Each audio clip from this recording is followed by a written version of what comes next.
Hello दोस्तों, मैं Myra black encounters में आपका स्वागत करती हूँ। दोस्तों, गोवा का नाम तो बेशक आप लोगों ने मौज मस्ती के नज़रिए से सुना होगा। जब किसी को भी लाइफ में थोड़ा सा मज़ा डालना होता है तो एंजॉयमेंट डालना होता है, तो वो लोग अक्सर प्लानिंग करते हैं कि हम लोग गोवा घूमने के लिए जाए। लेकिन दोस्तों, गोवा के इस पहलू को तो आप लोग बहुत अच्छे से जानते हैं, लेकिन क्या आप इसके दूसरे पहलू को जानते हैं? दोस्तों, इसका दूसरा पहलू है भूतिया जगह। दरअसल गोवा में ऐसी बहुत सारी भूतिया जगह हैं, जो जगह एक तरीके से शापित है और बहुत ही खतरनाक तरीके से भूतिया है। और उन जगहों में सबसे ज्यादा डेंजर जो है वो है डिमेलो हाउस। यह इतना भयानक है दोस्तों, जिसके लिए इसे एशिया में सबसे ज्यादा भूतिया प्लेस में से एक का नाम दिया गया है।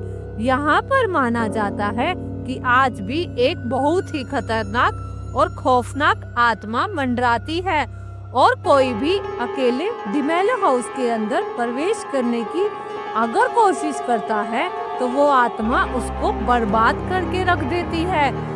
तो चलिए जानते हैं एक ऐसी ही हैरान कर देने वाली, या यूं कहूँ आत्मा को हिला कर रख देने वाली दो दोस्तों की कहानी। दोस्तों, उससे पहले अगर आप चैनल पर नए हैं तो चैनल को सब्सक्राइब करें, ताकि हमारी आने वाली वीडियो की नोटिफिकेशन YouTube आप तक पहुंचा सके, और आपके लाइक और सब्सक्राइब से हमें मोटिवेशन मिलता है। चलिए कहानी शुरू करते हैं। अतुल और दीपक दो दोस्त पहली बार मुंबई में मिले थे। दरअसल ये लोग छोटे छोटे गांव से मुंबई में डायरेक्शन सीखने के लिए आए हुए थे। मुंबई में एक इंस्टीट्यूट में दोनों की पहली बार पहचान हुई। दोनों साथ में काम कर रहे थे, इसलिए दोनों में अच्छी दोस्ती भी हो गई थी। इन दोनों दोस्तों का टाइम टाइम पर इंस्टीट्यूट की तरफ से प्रोजेक्ट मिलते थे, जिसमें यह होता था कभी यहाँ जाकर ऐसा शूट करके लेकर आओ, तो कभी वहाँ जाकर कोई डॉक्यूमेंट्री बनाकर लेकर आओ, कभी कोई म्यूजिक एल्बम शूट करके लेकर आओ, तो कभी कोई शॉर्ट फिल्म लेकर आओ। मोस्टली बाकी लोग अपनी अच्छी अच्छी क्रिएटिविटी दिखाते रहते थे, लेकिन अतुल और दीपक दोनों अपनी अच्छी क्रिएटिविटी दिखा नहीं पा रहे थे। काफी समय से दोनों इस बात से बहुत परेशान थे कि हम दोनों के कंपैरिजन में जितने भी क्लास के लोग हैं अच्छा काम कर रहे हैं। एक बात ये भी थी, और लोगों के मुताबिक इन दोनों के पास उतने पैसे भी नहीं हुआ करते थे। शायद पैसों के कारण ही ये लोग अच्छी जगह पर जाकर शूट नहीं कर पा रहे थे। फिर इन्हें एक दिन एक शॉर्ट फिल्म का प्रोजेक्ट मिला। क्लास में ये कहा गया, जो कोई सबसे बढ़िया क्रिएटिविटी के साथ शॉर्ट फिल्म शूट करके आएगा उसको स्पेशली रिवॉर्ड दिया जाएगा। और हमारे इंस्टीट्यूट की तरफ से तो ये दोनों ने डिसाइड कर लिया था कि अब चाहे कुछ भी हो जाए, एक बेहतर शॉर्ट फिल्म तो लेकर आना है। दोनों अपने घर पर बात करते हैं और कहते हैं हमें 5-5 हजार रुपए चाहिए, जरूरी काम है, ये है वो है। घर वाले उनकी बातों को समझते हैं और 5-5 हजार रुपए जैसे तैसे करके इंतजाम करके इनको भेज देते हैं। अब बस इंस्टीट्यूट का कोई बंदा किसी जंगल में शूट करने के लिए जा रहा है, कोई झरने के पास जा रहा है, तो कोई तालाब के पास, तो कोई कहाँ और कोई कहाँ। इस बीच इन दोनों ने डिसाइड किया कि हम लोग शूट करने के लिए गोवा जाएंगे और रिजल्ट हमारे हक में होगा। इन लोगों के पास कैमरा छोटा था। इन्होंने सोचा हो सका तो हम मोबाइल में ही शूट करेंगे, हम लोग लाइट वाइट और परफेक्ट यूज करेंगे, और ये दिखाएंगे नहीं कि हमने लो बजट में शूट किया है, लेकिन क्रिएटिविटी ऐसी डालेंगे कि देखकर सब लोग शॉक हो जाएंगे। इन लोगों ने मोबाइल में शूट करने का आइडिया सोचा, क्योंकि अब इन लोगों के पास परमिशन वगैरह तो थी नहीं जिससे ये प्रॉपरली शूट कर पाए। ना ही इन्होंने पुलिस से कोई परमिशन ले रखी थी और ना ही इन्हें के पास कोई लेटर था। इसलिए इन दोनों ने सोचा इन सब झंझट में क्या पड़ना, इसलिए ये दोनों एक छोटे और सिंपल कैमरे से शूटिंग करेंगे। इसी सोच के साथ ये लोग गोवा पहुँचे। गोवा में पहुँचने के बाद इन लोगों को समझ नहीं आ रहा था कि हम क्या शूट करें क्या नहीं। जैसे जैसे करके एक मैसेज देने वाली एक शॉर्ट क्लिप शूट कर लेते हैं। जब इन लोगों ने शॉर्ट फिल्म को वहीं पर रहकर एडिट किया तो इनको समझ में आ गई कि क्रिएटिविटी फिर से रह गई। अब ये लोग अपनी शॉर्ट फिल्म को देखकर काफी ज्यादा परेशान हो गए। बोले फिर से वही अपने 5000 वेस्ट किए। दोनों बहुत ज्यादा दुखी हुए और दुखी होकर बैठ गए। दोनों ने सोचा थोड़े थोड़े पैसे बचे हैं, दारू पी लेते हैं। दारू पी लेंगे तो टेंशन खत्म हो जाएगी। ये दोनों खाते पीते तो थे ही, जिसके लिए ये लोग एक क्लब में गए जो रात के समय खुला हुआ था। वहाँ पर जाकर बैठकर वहाँ पीने लगे। उस समय वहाँ पर ज्यादा लोग भी नहीं थे। इतने में ही वहाँ पर एक लड़की एंटर करती है। उस लड़की की उम्र होगी कुछ यही 27-28 साल। लड़की दिखने में एकदम स्टाइलिश थी। ये दोनों उसको देखते ही रह गए। उस लड़की ने एक टेबल बुक कर रखी थी और ये दोनों उसको बार बार देख रहे थे। उस लड़की की हरकतें देखकर ऐसा लग रहा था वह लड़की शायद किसी का वेट कर रही है। ये लोग भी अपनी दूसरी टेबल पर बैठकर पी रहे थे कि अचानक से 10 मिनट बाद वह लड़की इनकी टेबल के पास आई और बोलती है, क्या मैं यहाँ बैठ सकती हूँ? दोनों लड़के हैरान हुए, खुश होकर बोले, ठीक है आप बैठ सकते हैं। लड़की कहती है, मैं आप लोगों को बहुत देर से नोटिस कर रही हूँ। आप लोग बहुत परेशान लग रहे हैं। बताइए क्या परेशानी है? मैं यहाँ की लोकल हूँ, आपकी प्रॉब्लम सॉल्व कर सकती हूँ। उन्होंने सोचा कि लोकल है, चलो प्रॉब्लम बता देते हैं। लड़की भी अच्छी लग रही है। बहुत टेंशन में तो दोनों थे ही, तो दोनों ने उसे पूरी बात बताना शुरू कर दिया। लड़की बोलती है, बस इतनी सी बात, आप गोवा आए हैं तो सिर्फ चकाचौंध क्यों देख रहे हैं? एक गोवा का दूसरा फेस भी देखिए। गोवा में बहुत सारे ऐसे प्लेस हैं जो कि हॉन्टेड हैं। लोगों का मानना है कि वहाँ पर विजिट करने के लिए जो जाते हैं तो उनको जरूर कोई ना कोई भूत प्रेत तो दिख जाते हैं। मेरी माने तो आप लोग भी वहाँ जाकर कोई हॉरर फिल्म शूट करें। आपके पास अभी 2 दिन का समय है, इससे आप सबको पीछे छोड़ देंगे। एडिटिंग वगैरह को अभी कोई झंझट नहीं होगा। एकदम आप नेचुरल वीडियो बना पाएंगे। लड़की ने यह बात बताई। इतने में लड़की के फोन पर एक फोन आया। लड़की उठी, बोली मैं 2 मिनट में आई और फोन पर बात करते करते आगे बढ़ गई। अब ये दोनों दोस्त एक दूसरे को देखते रह गए।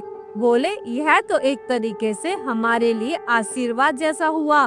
हम लोग समझ नहीं पा रहे थे और इसने एक धक्के में आइडिया दे दिया। वो दोनों तुरंत डिसाइड कर लेते हैं कि हम लोग वहीं शूट करेंगे। जितनी सारी पी थी अब वो सारी उतर गई।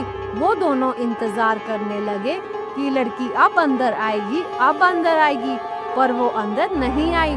तो ये दोनों उसे देखने के लिए बाहर निकलते हैं। बाहर गए, ये सोच रहे थे लड़की को ढूंढते हुए थैंक यू बोलेंगे, लेकिन वो लड़की तो कहीं दिखाई ही नहीं दी।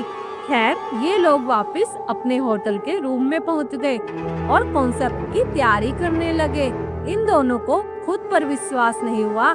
इन दोनों ने उसी रात कॉन्सेप्ट को तैयार कर दिया और डिसाइड किया कि कल सुबह डिमेलो हाउस, जो उस लड़की ने नाम बताया था, उसी जगह की रेकी करते हैं और जो जो कुछ सीन होंगे वो सब स्टार्ट कर देंगे।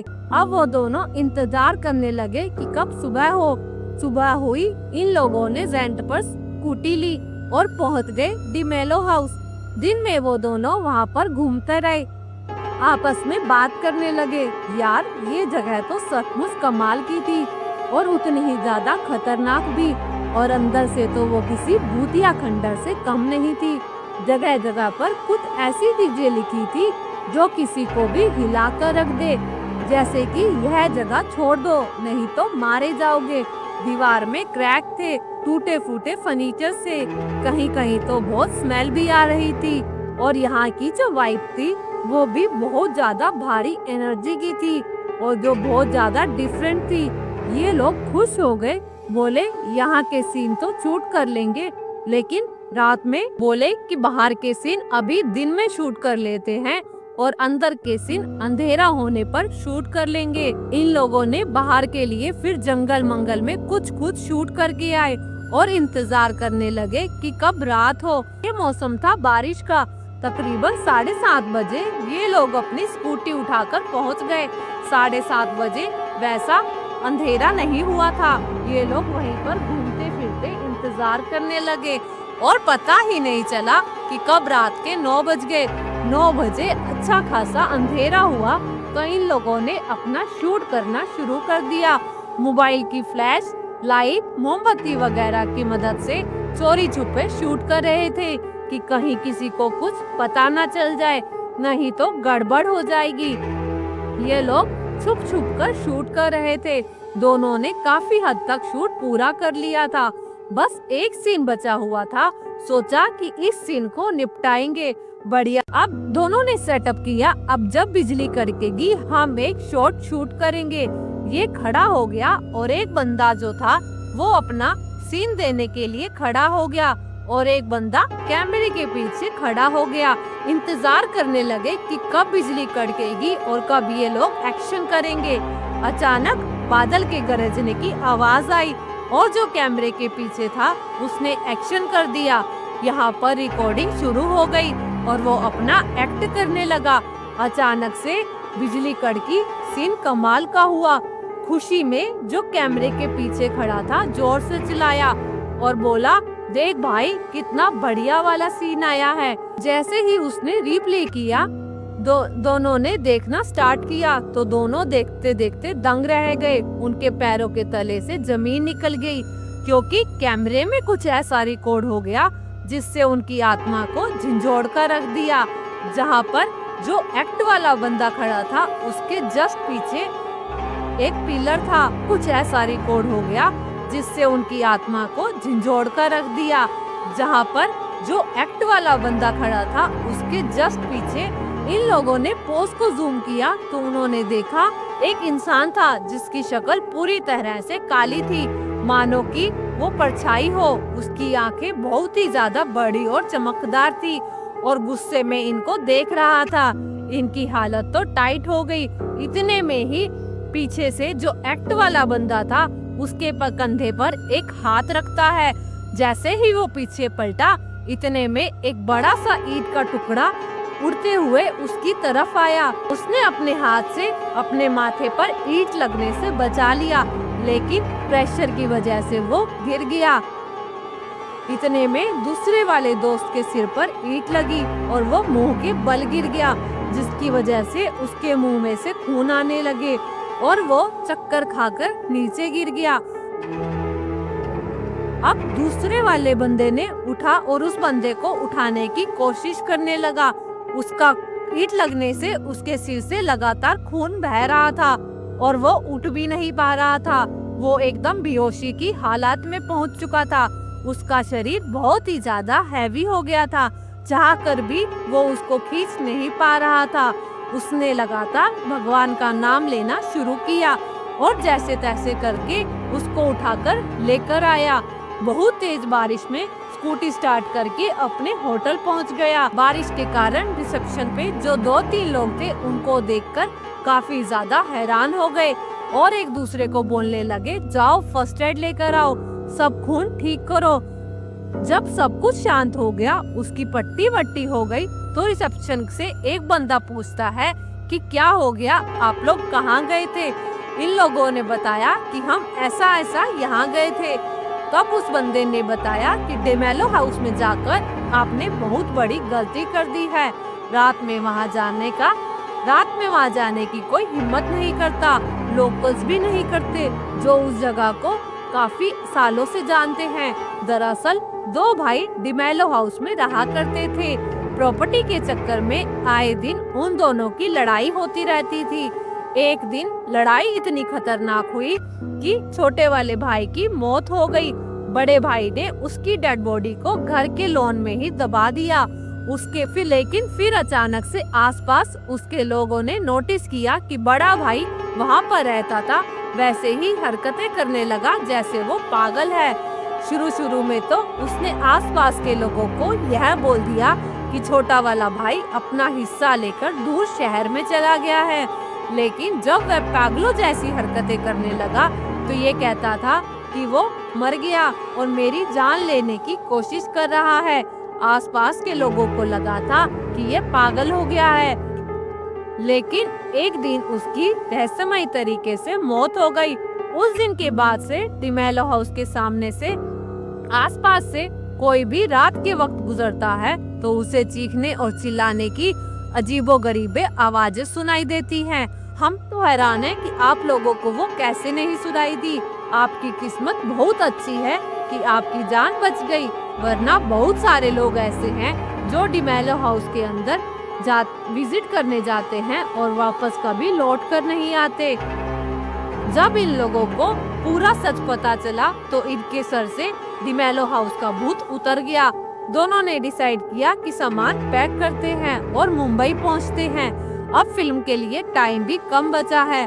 वहां से निकलकर इस बात की खुशी के साथ जो भी हुआ वो बहुत ज्यादा दर्दनाक था, लेकिन हमें कुछ बहुत ही कमाल का मिल गया जिसे देखकर सब लोग हिल जाएंगे। ये सोचते सोचते दोनों मुंबई पहुंच गए। मुंबई पहुंचे और सोचने लगे सबको दिखाएंगे साथ बैठकर कि हमने किस तरह शूट किया है। जैसे ही उन्होंने अपने दोस्तों को बुलाया और कैमरा निकाला और वहां पर प्ले किया तो लिटरली पूरी फ्रेम जो थी वो ब्लैक थी। सब लोगों ने समझा उल्लू बना रहे हैं, लेकिन इन लोगों को मालूम था कि उस रात इन लोगों ने किसी चीज का सामना किया था। खैर इस बार भी इन लोगों को स्पेशल रिवॉर्ड इंस्टीट्यूट की तरफ से नहीं मिल पाया, लेकिन एक ऐसी याद और एक ऐसी सीख मिली जिसे ये लोग अपनी जिंदगी भर नहीं भूले। दोस्तों वीडियो अच्छा लगा तो लाइक जरूर करना और चैनल को सब्सक्राइब करके बेल आइकन पर क्लिक कर देना। तो चलिए फिर मिलते हैं, तब तक के लिए धन्यवाद। आपका दिन शुभ हो।